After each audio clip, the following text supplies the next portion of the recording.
வணக்கம். சிவயோக சிலர் யோகா சென்டர். ஆசனங்கள் செய்கிறதுக்கு முன்னாடி லூஸ்னிங் எக்ஸசைஸ் இருக்குதுன்னு சில வீடியோவில் சொல்லியிருப்போம். அந்த லூஸ்னிங் எக்ஸசைஸை பற்றி தான் இப்போ பார்க்க போகிறோம். அந்த பயிற்சிகள் செய்யாமல் ஆசனங்கள் செஞ்சால் தசை பிடிப்புகள் வரும், எங்கன்னா பிடிச்சிக்கும். அதை சரி பண்ணுறதுக்கு ரொம்ப லேட்டாகும் அப்படின்னு சில வீடியோவில் சொல்லியிருப்போம். அதை பற்றி தான் இப்போ பார்க்க போகிறோம். இப்போ இந்த தம்பி ஸ்டார்ட் பண்ணுவார். எப்படி இவர் லூஸ்னிங் எக்ஸசைஸ் பண்ணுறாரு பாருங்கள். இதுதான் ஆசனங்கள் செய்கிறதுக்கு முன்னாடி செய்யக்கூடிய பயிற்சிகள். இதை நீங்கள் கண்டிப்பாக செஞ்சுட்டு தான் ஆசனங்கள் பழகணும். அப்போ உங்களுக்கு ஆசனங்கள் பழகும்போது தசை பிடிப்புகள் எங்கேயுமே வராது. உடலும் ஈஸியாக வளைய ஆரம்பிச்சிடும். பார்த்துக்குங்க.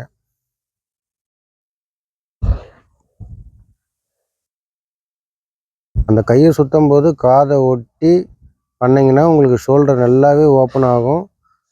அப்போ அந்த சக்கராசனம், தனுராசனம், உஷ்டாசனம் இந்த மாதிரி ஆசனங்கள் பண்ணும்போது ஈஸியாக உங்களுக்கு ஒத்துழைக்கும்.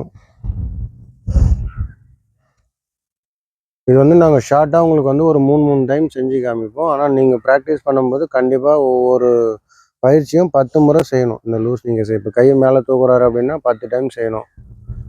செஞ்சிங்கன்னா தான் உங்களுக்கு உடலில் இருக்கிற எல்லா உறுப்புகளும் ஆசனங்கள் பழகும்போது ஈஸியாக ஒத்துழைக்கும். கையை கீழே இருக்குப்பா, ஸ்ட்ரைட்டாக பண்ணுங்க. இந்த ஷோல்டர் ரொட்டேட் பண்ணுறாரு பாருங்கள். அந்த எல்போஸ் டச் ஆகி பண்ணோம்னா நல்லா அந்த விலா எலும்பு செஸ்ட்டு எல்லாமே ஓப்பன் ஆகும். அப்போ ஆசனங்கள் பழகும்போது உங்களுக்கு ரொம்ப ஈஸியாக வளைய ஆரம்பிச்சிடும். பார்த்துங்க. சூப்பர் பிரெயின் யோகா பண்ணுறாரு. இது அமெரிக்காவில் ரொம்ப ஃபேமஸ். எல்லா ஸ்கூல்லேயும் அமெரிக்காவில் இந்த பயிற்சியை கொடுத்துட்டு தான் அவங்களுக்கு பீரியடே ஸ்டார்ட் பண்ணுறாங்க. பார்த்துங்க. நம்ம தான் இதை இப்போ தான் நம்ம நாட்டுக்கு இது விழிப்புணர்வாகவே கொண்டு வரோம்.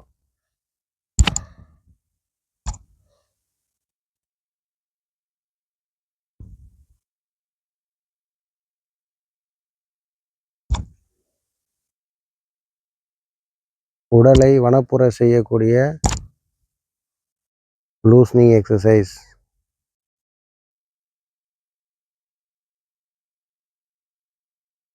இப்போ ரொட்டேட் பண்ணுங்க. Clockwise, anticlockwise. உங்களுக்கு இது எல்லாமே சேர்த்து கரெக்டாக நீங்கள் விழிப்புணர்வோடு பண்ணிங்கன்னா 10 நிமிஷத்தில் முடிஞ்சிடுங்க. இந்த ஸ்டாண்டிங் லூஸ்னிங் எக்ஸசைஸ். சிட்டிங்கில் அமர்ந்த நிலையில் செய்யக்கூடிய லூஸ்னிங் எக்ஸசைஸும் இருக்குது. அது நெக்ஸ்ட் வீடியோவில் சொல்கிறோம். அதை பற்றி கால் வைடாக வச்சுக்கோங்க. 2 ஃபீட் கேப் வச்சுக்கிட்டு கையை நல்லா காதை ஒட்டி இறுக்கி பிடிச்சிக்கிட்டு சைடில் பக்கவாட்டில் வளையணும்.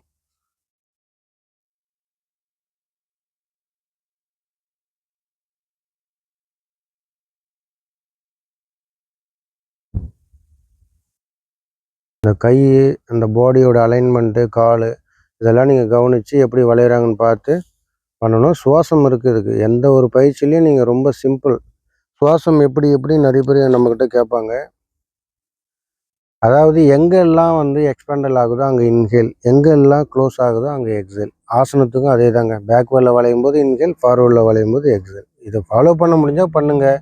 இல்லை உடலோட இஷ்டத்துக்கு விட்டுட்டிங்கன்னா நீங்கள் பண்ணும்போது உடல் கரெக்டாக அதனுடைய ப்ரீத்திங்கை ஃபாலோ பண்ணிக்கும். சரிங்களா? எந்த ஒரு கன்ஃபியூஷன் வேணாம். இப்போ நமஸ்காரம் பண்ணிட்டு முடிச்சிக்கலாம். வீடியோ பார்த்துட்டு சப்ஸ்கிரைப் பண்ணுங்கள், பெல் பட்டன் அமுக்குங்க, ஷேர் பண்ணுங்கள், கமெண்ட் பண்ணுங்கள். வீடியோ அந்த டிஸ்பிளேவில் எனக்கு கான்டாக்ட் நம்பர் இருக்கும். கால் பண்ணி இதை பற்றி ஏதாவது தகவல் என்ன பேசலாம் நீங்கள் தாராளமாக எந்த டைமில் நாங்கள் எடுத்து பேச ரெடியாக இருக்கோம். கூகுள்லேயும் பாருங்கள், எல்லா டீட்டெயிலும் இருக்கும். நன்றி. சிவயோகா. மீண்டும் இதே மாதிரி நெக்ஸ்ட் வீடியோவில் பார்க்கலாம்.